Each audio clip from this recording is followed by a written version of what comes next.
sekarang di bulan Muharram, tanggal 11 Muharram. Ya, kemarin tanggal 10 Muharram dirayakan juga. Biasa kalau di Jakarta, di Betawi dilaksanakan sebagai lebaran yatim, ya, lebaran anak yatim. Tapi 10 Muharram juga dirayakan oleh Bani Israel sebagai hari pembebasan, ya.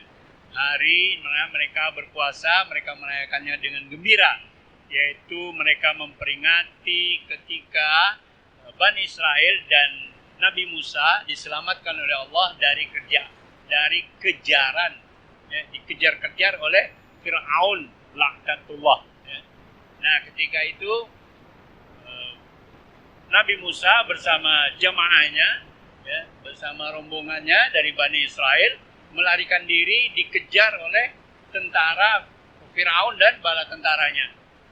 Diperkirakan ada ulama yang mengatakan jumlah pengikut Nabi Musa pada waktu itu ada yang bilang 300.000, ya, ada yang bilang 600.000, ya. Dan jumlah tentara Fir'aun ada yang bilang 1.600.000, ya. 1.600.000 jumlahnya. Jadi ini gelombang massa yang besar ini, ya. Begitu banyak orang berlari, 600.000 orang melarikan diri dari kejaran 1.600, jadi ya, banyak sekali gitu kan yang mengejar ini. Nah, tentu karena sangat banyaknya, gerakannya agak lambat, ya. Ketika sudah sampai di tepi Laut Merah, Nabi Musa dan semua pengikutnya bingung. Ini lari dikejar tentara Firaun yang banyak, tapi di depan laut.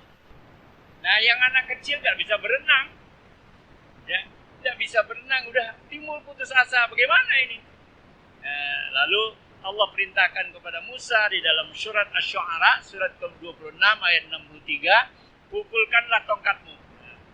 Ya. Pukulkanlah tongkatmu ini, Nabi Musa nggak tahu ini mau jadi apa. Apakah seperti yang lalu ketika tongkat itu dipukulkan, dijatuhkan begitu berubah jadi ular?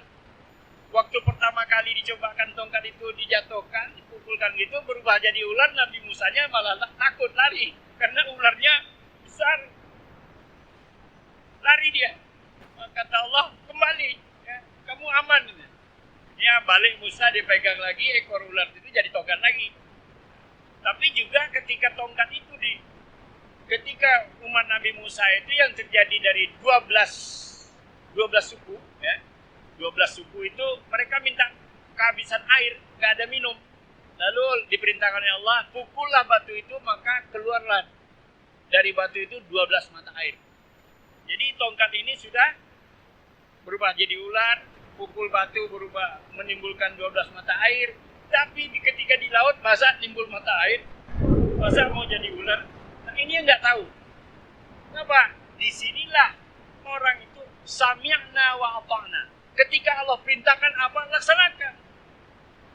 Musa langsung melaksanakan, dia lempar tongkatnya ke laut. Kemudian laut berubah menjadi sebuah jalan. Jumlah jalan itu menurut para ahli tafsir juga 12 lorong, ya.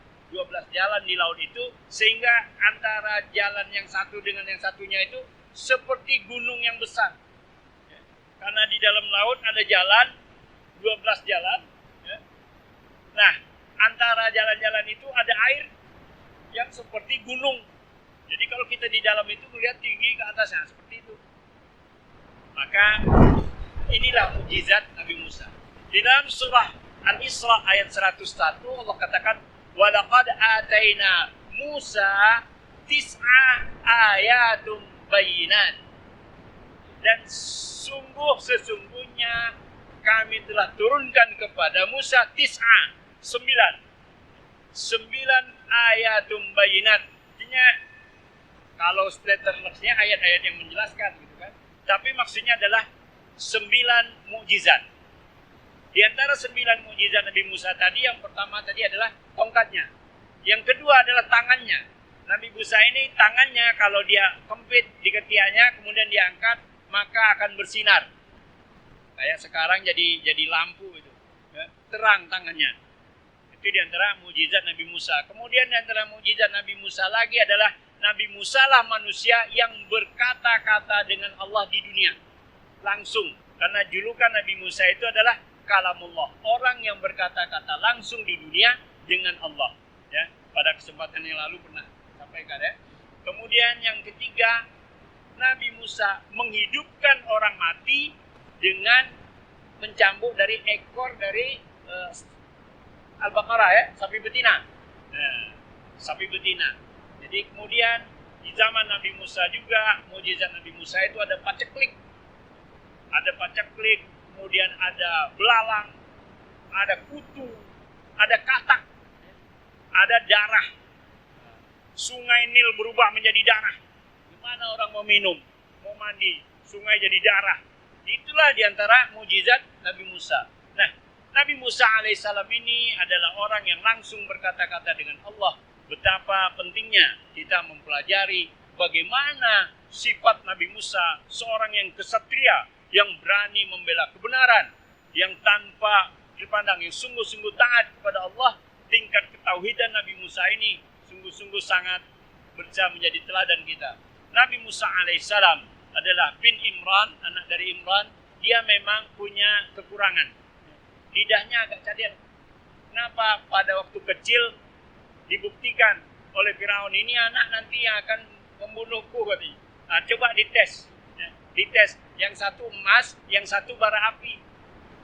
Anak bayi ini disuruh datang, pilih. Hampir dia ambil emas. Ditepuk tangannya oleh Jibril. Akhirnya berbelok ambil bara api. Kemudian anak-anak, bara api itu diambil dibawa ke mulut. Rusak lidahnya. Maka Nabi Musa itu agak cadel. Ya. Jadi kalau ada orang cadel, nggak usah khawatir. Ya. Nabi Musa aja cadel, tapi memang Nabi Musa minta kepada Allah dibantu oleh Firaun untuk yang fasih bicaranya. Jadi ada kemudahan dari Allah Subhanahu wa taala. Ketika Allah perintahkan A, itu sami'na wa ata'na.